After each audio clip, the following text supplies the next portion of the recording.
Oke, Assalamualaikum warahmatullahi wabarakatuh. Perkenalkan, nama saya Muhammad Farzan Ramadan, NIM 103 dari Prodi Pendidikan Informatika. Di sini saya akan mengajarkan sebuah materi tentang 8 keterampilan mengajar yang harus dikuasai oleh seorang guru dalam proses belajar mengajar agar proses belajar mengajar tersebut berjalan sesuai rencana atau berjalan lancar. Oke, poin yang pertama yaitu perencanaan pembelajaran.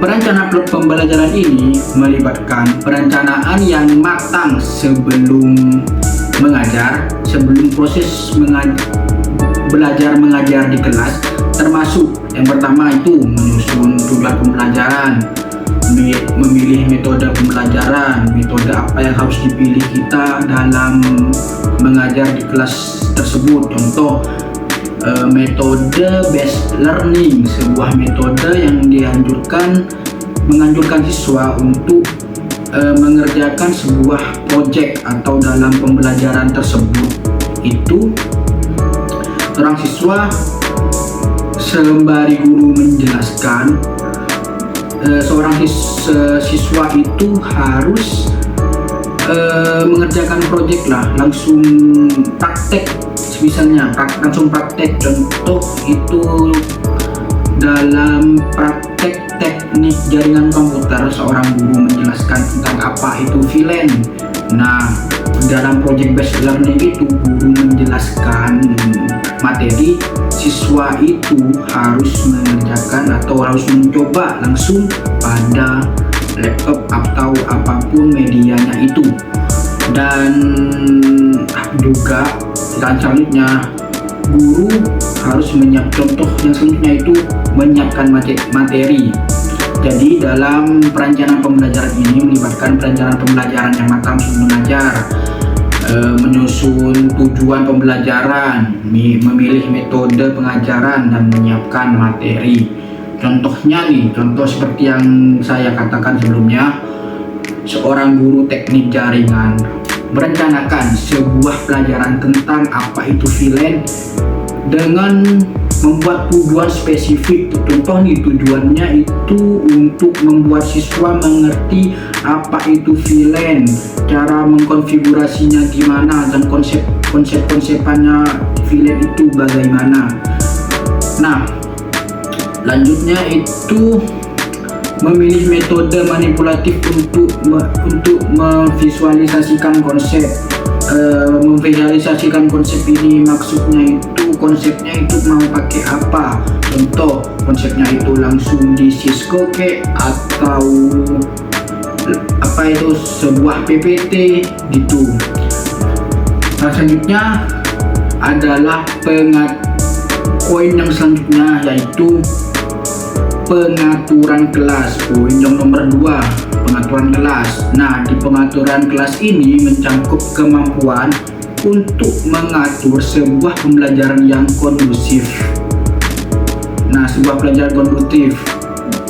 Jadi, di pengaturan kelas ini guru harus mengatur suasana kelas agar semua murid itu diam atau kondusif dalam proses belajar mengajar, dan harus memerhatikan guru yang menjelaskan di depan. Contohnya, guru bahasa menggunakan susunan tempat duduk yang memungkinkan interaksi antar siswa,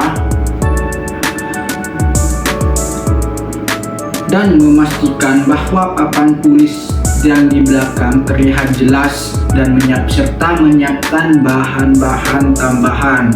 Contoh bahan-bahan tambahannya untuk contoh nih, saya mengambil pelajaran desain grafis.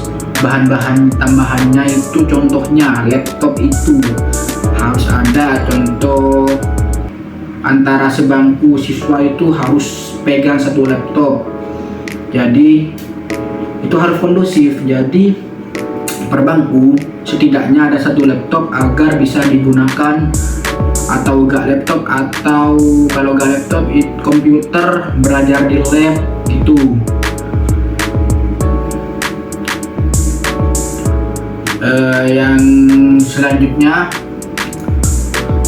Poin yang selanjutnya itu penggunaan alat bantu pengajar.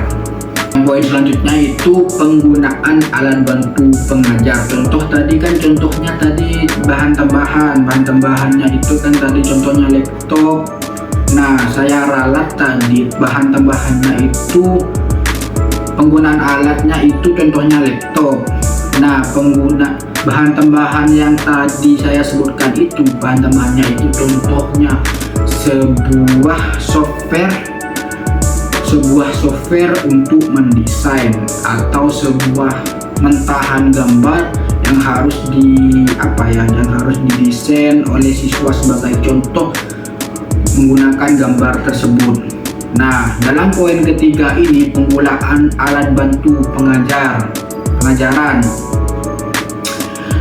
Guru perlu mahir dalam menggunakan berbagai alat bantu pengajaran, mulai dari media cetak teknologi digital,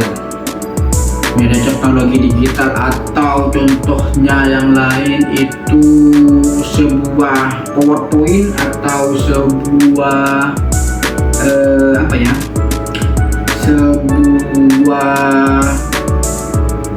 layar atau proyektor untuk menampilkan PowerPoint tersebut. Nah, contoh dari penggunaan alat ini contohnya yaitu seorang guru TKJ dalam pelajaran teknik jaringan komputer menggunakan video simulasi konfigurasian, atau langsung menjelaskan di depan, menggunakan video simulasi untuk menjelaskan dasar-dasar VLAN dan fungsi dari VLAN tersebut. Terus poin yang selanjutnya, yang poin keempat, kemampuan menjelaskan materi dengan jelas. Di poin keempat ini, guru harus mampu menjelaskan materi-materi dengan bahasa yang mudah dipahami oleh siswa. Jangan menerangkan materi menggunakan bahasa yang belibet atau yang sukar dipahami oleh siswa. Sebagai contohnya nih, seorang guru desain grafis menggunakan perspektif yang relevan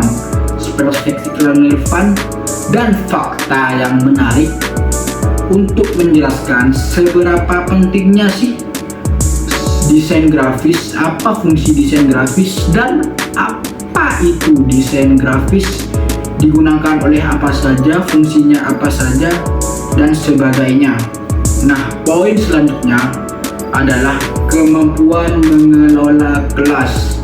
Yang tadi kan poin yang kedua itu untuk kondusif. Nah, di sini kemampuan mengelola kelas ini melibatkan kemampuan untuk mengelola perilaku siswa dan menjaga ketertiban dalam menggunakan strategi penguatan positif untuk. Nah, yang poin kelima ini adalah poin selanjutnya, poin kelima, kemampuan mengelola kelas. Dalam poin kelima ini, guru harus mempunyai kemampuan untuk mengelola perilaku siswa dan menjaga keterlibatan mereka dalam pembelajaran. Ini ada kaitannya dengan poin yang kedua tadi. Misalnya nih, seorang guru menggunakan strategi penguatan yang positif untuk memotivasi siswa yang cenderung mengalami kesulitan dalam pembelajaran teknik jaringan. Jadi seorang guru harus memotivasi siswa agar tidak spesimis dalam pembelajaran teknik jaringan ini. Contohnya, ayo ini seru loh, ini gini, titik jaringan ini seru, ini ke kamu kalau belajar ini kamu harus nanti jadi gini gitu. Poin yang keenam yaitu kemampuan menganalisis dan menilai. Jadi seorang guru perlu menganalisis kemampuan belajar siswa dan memberikan contoh yang konstruktif dan menganalisis kemampuan Oke, lanjut kita poin ke-6. Poin yang selanjutnya, poin ke-6 yaitu kemampuan menganalisis dan menilai. Jadi di poin ke-6 ini guru perlu mampu. Jadi guru itu harus mampu menganalisis kemajuan belajar siswa dan memberikan umpan balik yang konstruktif.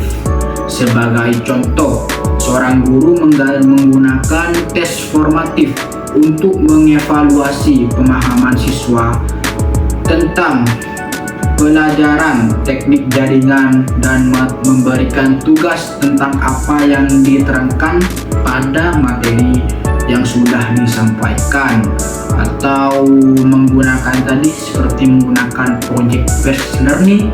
Seorang siswa harus mengerjakan sebuah project sembari guru itu menjelaskan di depan. Sebagai contohnya kita dalam contoh dari project based itu, contoh kecilnya itu praktikum contoh praktikum teknik jaringan komputer kayak pemrograman dasar, contoh di kuliahnya. Jadi kalau contoh di lapangan, contoh di kelas itu guru menjelaskan, jadi siswa itu harus mengikuti apa yang dijelaskan guru, langsung mengerjakan di sembari guru menjelaskan gitu. Oke, poin ke-7. Poin selanjutnya, poin ke-7 yaitu kemampuan guru untuk berkomunikasi yang efektif. Jadi seorang guru itu harus mampu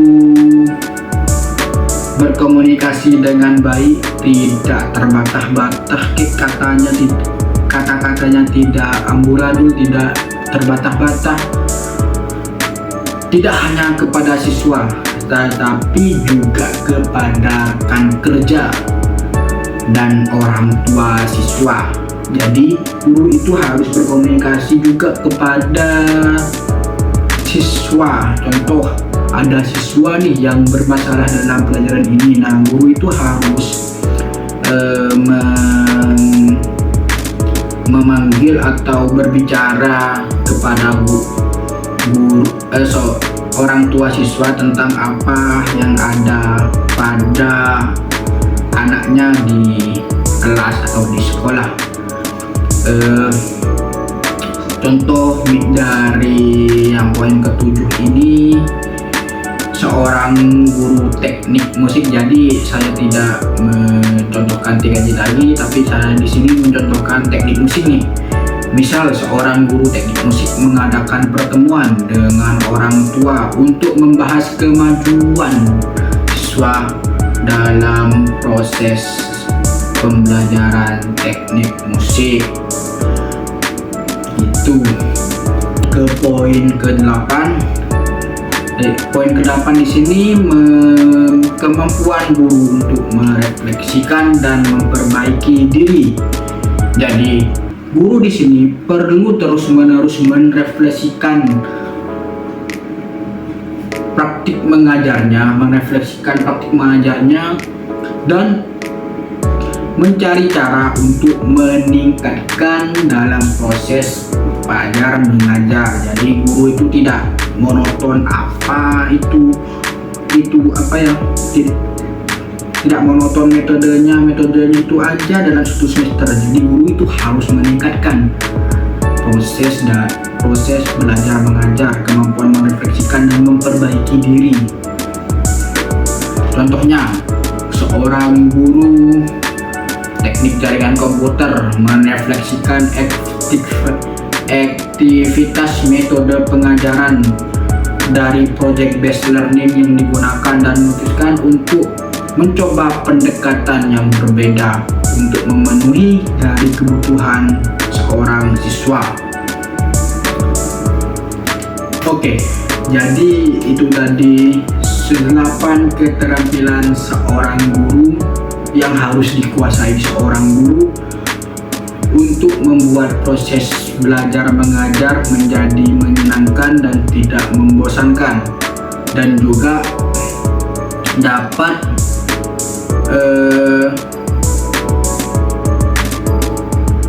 mendekati atau merujuk pada tujuan pembelajaran agar dapat tercapailah tujuan pembelajaran dalam proses belajar mengajar di kelas. Oke, sekian dari saya. Kurang lebihnya mohon maaf. Wassalamualaikum warahmatullahi wabarakatuh.